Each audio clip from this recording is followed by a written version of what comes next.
நீங்கள் பார்த்து ரசித்துக் கொண்டிருப்பது பந்தல் மீடியா இந்தியா தொலைக்காட்சி.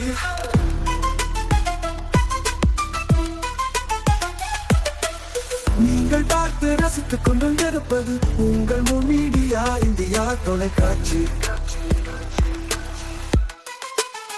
நீங்கள் பார்த்து ரசித்துக் கொண்டிருப்பது உங்கள் மீடியா இந்தியா தொலைக்காட்சி.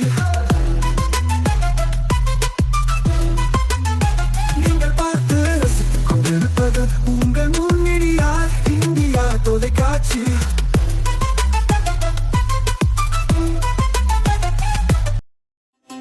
நாளும் ஒரு திருக்குறள்.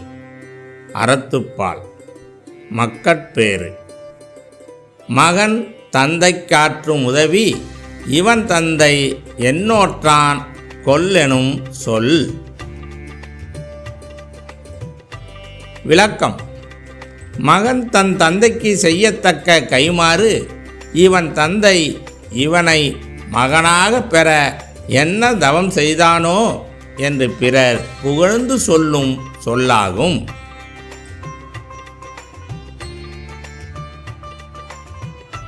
வணக்கம். மூன் மீடியா செய்திகள். இன்றைய தலைப்புச் செய்திகள். மிஷின் வீதியில் இருசக்கர வாகனம் வாடகை விடும் கடையில் பயங்கர தீ விபத்து. 3 வாகனங்கள் தீயில் எரிந்து கருகியது. புத்தாண்டு கொண்டாட்டத்தில் மீனவரை கல்லால் அடித்து கொன்ற வழக்கில் 7 பேர் கைது செய்யப்பட்டுள்ளனர்.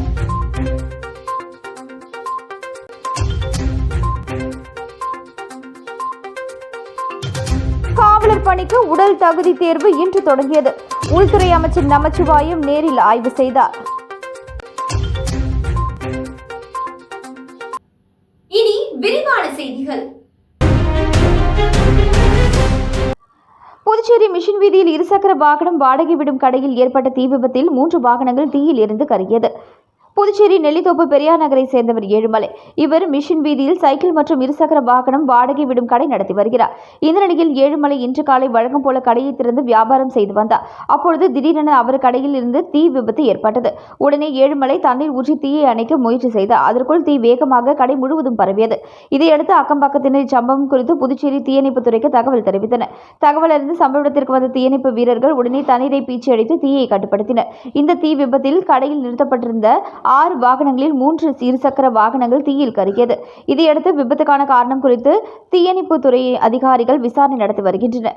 முதற்கட்ட விசாரணையில் மின்கசிவு ஏற்பட்டு தீ விபத்து நடந்தது தெரியவந்தது. தொடர்ந்து தீயணைப்பு அதிகாரிகள் விசாரணை நடத்தி வருகின்றனர்.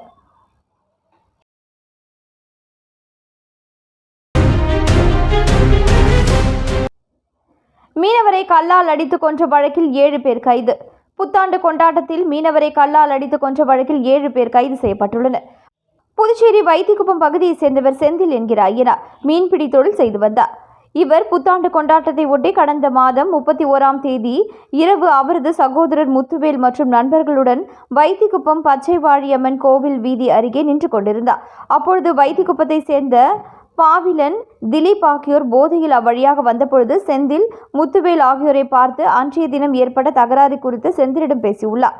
அப்பொழுது இவர்களுக்குள் வாக்குவாதம் ஏற்பட்டது. இதில் செந்தில் திடீரென திலீப், பாவிலன் ஆகியோரை அடித்ததாக கூறப்படுகிறது. பின்னர் செந்தில், முத்துவேல் ஆகியோர் அங்கிருந்து புறப்பட்ட பொழுது போதையில் இருந்த பாவிலன், திலீப் மற்றும் அவரது கூட்டாளிகள் செந்திலை கல்லால் தாக்கிவிட்டு தப்பி ஓடிவிட்டனர். இதில் இரத்த வெள்ளத்தில் சரிந்த செந்தில் சம்பவ இடத்திலேயே உயிரிழந்தார். இச்சம்பவம் குறித்து முத்துவேல் முத்தியால்பேட்டை காவல் நிலையத்தில் புகார் அளித்தார்.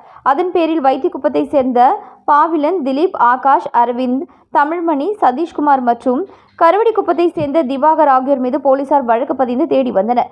தலைமறைவாக இருந்த பாவிலன், திலீப், ஆகாஷ், தமிழ்மணி, சதீஷ்குமார், திவாகர் ஆகியோரை போலீசார் கைது செய்து நீதிமன்றத்தில் ஆஜர்படுத்தும் பணியை மேற்கொண்டு வருகின்றனர். தலைமறைவாக உள்ள அரவிந்தை போலீசார் தேடி வருகின்றனர்.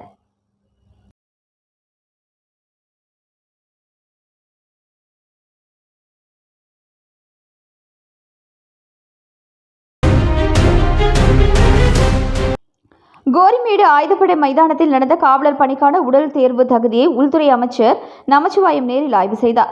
புதுச்சேரி மாநிலம் கோரிமேடு ஆயுதப்படை மைதானத்தில் காவலர் பணிக்கு உடல் தகுதி தேர்வு இன்று தொடங்கி 12ஆம் தேதி வரை நடைபெறுகிறது. உள்துறை அமைச்சர் நமச்சிவாயம் நேரில் ஆய்வு செய்தார். மேலும் முதல் நாளில் 500 பேர் பங்கேற்றனர். புதுச்சேரி காவல்துறையில் காலியாக உள்ள காவலர்களுக்கு ஆண்கள் 100 பேர், பெண்கள் 48 பேர் என மொத்தம் 148 பணியிடங்களை நேரடி நியமனத்தின் மூலம் நிரப்ப அறிவிப்பு ஆணை கடந்த ஆகஸ்ட் 12ஆம் தேதி வெளியிடப்பட்டது. தொடர்ந்து ஆன்லைன் மூலம் 10,063 விண்ணப்பங்கள் பெறப்பட்டன. ஆட்சேர்ப்பு குழுவால் ஆய்வு செய்யப்பட்டு 135 விண்ணப்பங்கள் நிராகரிக்கப்பட்டன. 9,932 விண்ணப்பங்கள் ஏற்றுக்கொள்ளப்பட்டன. உடல் தகுதி தேர்வு, உடல் திறன் தேர்வு இன்று முதல் 12ஆம் தேதி வரை கோரிமேடு ஆயுதப்படை மைதானத்தில் நடக்க உள்ளது. விண்ணப்பதாரர்கள் உடல் தகுதி தேர்வு, உடல் திறன் தேர்வுக்கு வரும்பொழுது தங்களின் ஆதார் அட்டை, ஓட்டுநர் உரிமம், வாக்காளர் அடையாள அட்டை, இந்திய பாஸ்போர்ட் ஆகியவற்றில் ஏதேனும் ஒன்றின் அசல் பிரதியை தவறாமல் கொண்டு வர வேண்டும். முதல் நாளான இன்று 500 பேருக்கு அழைப்பு விடுக்கப்பட்டது. விண்ணப்பதாரர்களுக்கு சான்றிதழ் சரிபார்க்கப்பட்ட உடல் தகுதி தேர்வில் மார்பளவு, உயரம், எடை பரிசோதனை நடத்தப்பட்டது. பின்னர் 800 மீட்டர் ஓட்டம், நீளம் தாண்டுதல், உயரம் தாண்டுதல் தேர்வு நடந்தது. தேர்வு பணியை உள்துறை அமைச்சர் நமச்சிவாயம் நேரில் ஆய்வு செய்தார். தேர்விற்கு வந்த அனைவருக்கும் வெற்றி பெற அமைச்சர் நமச்சிவாயம் வாழ்த்து தெரிவித்தார். தொடர்ந்து அவர் 800 மீட்டர் ஓட்டத்தையும் தொடங்கி வைத்தார். உடல் தகுதி தேர்வு வருகின்ற 12ஆம் தேதி வரை நடக்கிறது. நாளை சனிக்கிழமை 750 பேருக்கு அழைப்பு விடுக்கப்பட்டுள்ளது. பின்னர் தினமும் 1000 விண்ணப்பதாரர்கள் பங்கேற்க உள்ளனர். 11, 12 ஆகிய தேதிகளில் பெண்களுக்கான உடல் தகுதி தேர்வு நடக்கிறது.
போலி மருந்து வழக்கு ஆவணங்களை சிபிஐயிடம் ஒப்படைப்பு.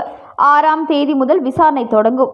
புதுச்சேரியில் போலி மருந்து தயாரித்து நாடு முழுவதும் சுமார் 2000 கோடிக்கு விற்பனை செய்தது கண்டறியப்பட்டது. போலி மருந்து தொழிற்சாலை 10க்கும் மேற்பட்ட குடோன்களில் சிபிசிஐடி போலீசார் சோதனை நடத்தி சீல் வைத்தனர். அங்கிருந்த நவீன இயந்திரங்கள், பல கோடி ரூபாய் மதிப்புள்ள மருந்துகள், மூலப்பொருட்களையும் போலீசார் பறிமுதல் செய்தனர். போலி மருந்து தொழிற்சாலை அதிபர் ராஜா, பங்குதாரர் மணிகண்டன், உதவி செய்ய ராணா, மெய்யப்பன், ஊழியர்கள் என 26 பேரை கைது செய்தனர். இதில் ஜிஎஸ்டி வரி மோசடிக்கு உதவி செய்த விருப்ப ஓய்வு பெற்ற IPS அதிகாரி சத்தியமூர்த்தியையும் கைது செய்தனர். போலி மருந்து தொழிற்சாலையில் பல மாநிலங்களுக்கு தொடர்பு, பண பரிவர்த்தனை, ரசாயன மூலப்பொருட்கள் கொள்முதல் நடந்திருப்பதால் வழக்கை சிபிஐ தேசிய புலனாய்வு முகமைக்கு விசாரணைக்கு துணைநிலை ஆளுநர் கைலாஷ்நாதன் பரிந்துரை செய்தார்.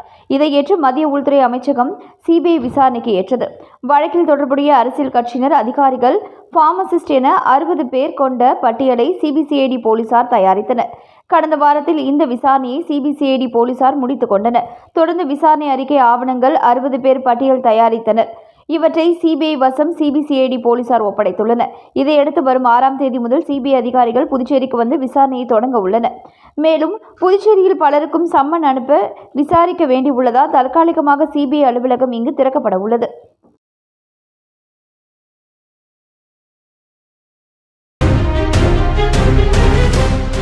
வாழும் போதும் வாழ்க்கைக்கு பிறகும் பணம் உங்களுக்கு பெருகிக் கொண்டே இருக்கும்.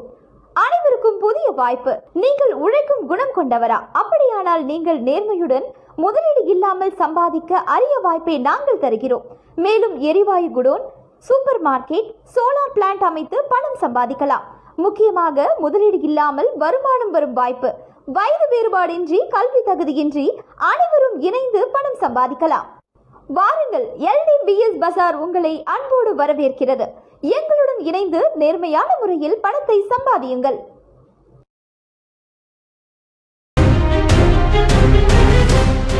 கடற்கரையில் கிடந்த வெள்ளி கொலுசை காவல் நிலையத்தில் ஒப்படைத்த பாதுகாப்பு படை வீரரின் நேர்மையை காவலர்கள் பாராட்டினர். புதுச்சேரி பாண்டி மெரினா கடற்கரையில் கிடந்த ஒரு ஜோடி வெள்ளி கொலுசை காவல் நிலையத்தில் ஒப்படைத்த பாதுகாப்பு படை வீரரின் நேர்மையை காவலர்கள் வெகுவாக பாராட்டினர். புதுச்சேரியில் புத்தாண்டை ஒட்டி பல்வேறு மாநிலங்களிலிருந்து சுற்றுலா பயணிகள் மற்றும் பொதுமக்கள் கடற்கரையில் குவிந்து புத்தாண்டை கொண்டாடினார்கள். இந்த நிலையில் பாண்டி மெரினா கடற்கரையில் பாதுகாப்பு பணியில் ஈடுபட்டிருந்த பாதுகாப்பு படை வீரர் செல்வா மற்றும் முத்துக்குமார் ஆகியோர் கீழே கிடந்த வெள்ளி கொலுசை எடுத்து விசாரித்தனர். அப்பொழுது யாரும் அதற்கு உரிமை கொண்டாடவில்லை. இதையடுத்து ஒதியஞ்சாலை காவல் நிலையத்திற்கு சென்ற அவர்கள் பணியில் இருந்த ASI முருகனிடம் ஒரு ஜோடி வெள்ளி கொலுசை ஒப்படைத்தனர். சுற்றுலா பயணிகளால் தவறவிடப்பட்ட ஒரு ஜோடி வெள்ளி கொலுசை போலீசிடம் ஒப்படைத்த பாதுகாப்பு படை வீரரின் நேர்மையை போலீசார் வெகுவாக பாராட்டியதுடன் அவர்களுக்கு பாராட்டுகளையும் குவித்து வருகிறார். மணவெளி சட்டமன்ற தொகுதி அபிஷேகப்பாக்கம் பகுதியில் உள்ள சேத்திலால் அரசு உயர்நிலைப் பள்ளியில் 83 லட்சம் ரூபாய் மதிப்பீட்டில் புனரமைப்பு பணிகளை சட்டப்பேரவைத் தலைவர் செல்வம் தொடங்கி வைத்தார். மணவெளி சட்டமன்ற தொகுதி அபிஷேகப்பாக்கம் பகுதியில் உள்ள சேத்திலால் அரசு உயர்நிலைப் பள்ளி கட்டிடங்கள், கழிவறைகள் மற்றும் சுற்றுச்சுவர் ஆகியவை பழுதடைந்திருந்தது. இதுகுறித்து தொகுதியின் சட்டமன்ற உறுப்பினரும் சட்டப்பேரவைத் தலைவருமான செல்வம் கவனத்திற்கு கொண்டு செல்லப்பட்டது. சட்டப்பேரவைத் தலைவர் இது தொடர்பாக உரிய நடவடிக்கை எடுத்து புதுச்சேரி அரசு பொதுப்பணித்துறை சிறப்பு கட்டிடம் கோட்டம் 2 மூலம் சேத்திலால் அரசு உயர்நிலைப் பள்ளி கட்டிடங்களை புனரமைத்து மேம்படுத்துதல் மற்றும் பழுதடைந்த சுற்றுச்சுவரை புதியதாக கட்டுதல் ஆகிய பணிக்காக 49,50,000 ரூபாய் மற்றும் மாணவ மாணவியரின் கழிப்பறை கட்டிடங்களை புனரமைப்பதற்காக 33,38,000 ரூபாய் மதிப்பீடு செய்யப்பட்டு அரசாணை பெற்றிருந்தார். அதன்படி இப்பணிகளை துவங்கும் முகமாக இன்று காலை 9 மணி அளவில் பள்ளி வளாகத்தில் நடைபெற்ற பூமி பூஜையில் சட்டப்பேரவைத் தலைவர் செல்வம் கலந்து கொண்டு பணிகளை தொடங்கி வைத்தார். இந்நிகழ்ச்சியில் பொதுப்பணித்துறை சிறப்பு கட்டிடம் கோட்டம் 2 செயற்பொறியாளர் பக்தவச்சலம், உதவி பொறியாளர் எழில்வண்ணன், இளநிலை பொறியாளர் ரிஷி, பள்ளி தலைமை ஆசிரியர் டார்லிங் வின்ஸ் இந்திரா, ஆசிரியர் பெருமக்கள் மற்றும் அப்பகுதி முக்கிய பிரமுகர்கள் மாயகிருஷ்ணன், ராஜம், கதிரேசன், உமா, ஜெகநாதன் மற்றும் மாணவ மாணவியர்கள் கலந்து கொண்டனர்.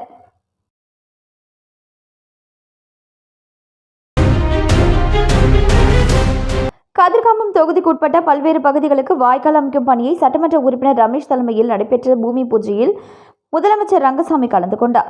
கதிர்காமம் தொகுதியில் தொடர்ந்து பொதுமக்களின் அடிப்படை பிரச்சினைகள் அனைத்தையும் சட்டமன்ற உறுப்பினர் ரமேஷ் நிறைவேற்றி வருகிறார்.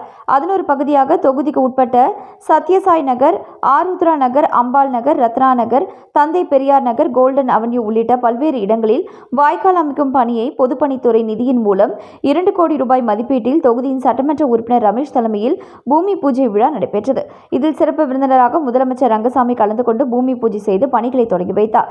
மேலும் நிகழ்ச்சியில் பொதுப்பணித்துறை அதிகாரிகள், NR காங்கிரஸ் பிரமுகர், KSP அறக்கட்டளை நிர்வாகிகள், சட்டமன்ற உறுப்பினரின் ஆதரவாளர்கள் உட்பட பலரும் கலந்து கொண்டனர். புத்தாண்டு 2026 முன்னிட்டு இலக்கிய விழா நடந்தது. திருவள்ளலார் முத்தமிழ் பேரவை சார்பில் புத்தாண்டு 2026 முன்னிட்டு புதுச்சேரி மூலக்குளம் முத்துலட்சுமி அரங்கில் இலக்கிய விழா நடந்தது. மன்ற தலைவர் அருள் பூசணி தலைமை உரையாற்றினார். மன்ற ஆலோசகர் கவிஞர் கவியுகன், மன்ற மதிப்பியல் தலைவர் சித்தானந்தம், பொருளாளர் வெங்கடேசன் வாழ்த்துரை வழங்கினார்கள். படைப்பாளி பைரவி தலைமையில் புத்தாண்டு 2026 என்ற கவியரங்கில் 32 பாவலர்கள் கவிதைகளை வாசித்தார்கள். விழா ஏற்பாடுகளை கவிஞர்கள் பத்மநாபன், கலைச்சுடர் பாரதி, பாவலர் பரமேஸ்வரன், பாவலர் பிரமிளா மேரி செய்திருந்தனர். பங்கேற்ற அனைவருக்கும் கவியரங்க நாட்காட்டி, இயற்கை உணவு வழங்கி சிறப்பிக்கப்பட்டனர். கவியரங்கில் பாவலர்கள் சுதர்சனம், அருள்ஜோதி, மாதவன், தேவநாதன், அமர்ஜோதி, காசிமுனிநாதன், சோழா புகழேந்தி, வெங்கடேசன், சரஸ்வதி வைத்தியநாதன், விசாலாட்சி, வேல்விழி, சிவக்கொழுந்து, சத்தியமூர்த்தி, பச்சையம்மாள், சிவசங்கர், ரேவதி கலந்து கொண்டு கவிதைகளை வாசித்தனர். மேலும் மாணவர்கள் நித்யஸ்ரீ, சபரி, கீர்த்தனா, யோகிதா மேரி ஆகியோர் திருக்குறளை மனப்பாடமாக ஒப்பித்தனர். கலைமாமணி, VP மாணிக்கம், கலியபெருமாள் ஆகியோர் விழாவில் சிறப்பிக்கப்பட்டனர்.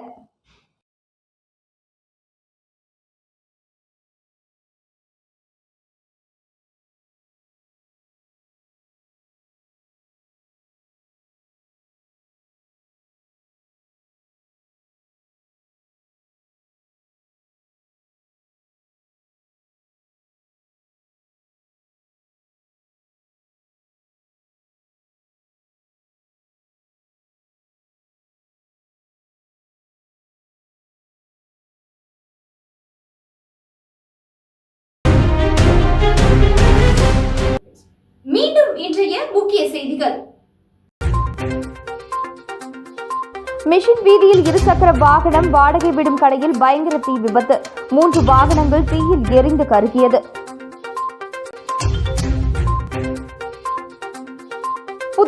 கொண்டாட்டத்தில் மீனவரை கல்லால் அடித்து கொன்ற வழக்கில் 7 பேர் கைது செய்யப்பட்டுள்ளனர்.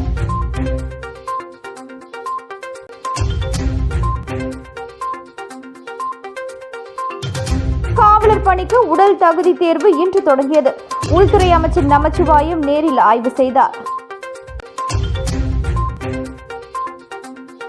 இத்துடன் செய்திகள் நிறைவடைந்தன. வணக்கம். செய்திகளை உடனுக்குடன் தெரிந்து கொள்ள மூன் மீடியா வாட்ஸ்அப் சேனலுடன் இணைந்திருங்கள். நன்றி, வணக்கம்.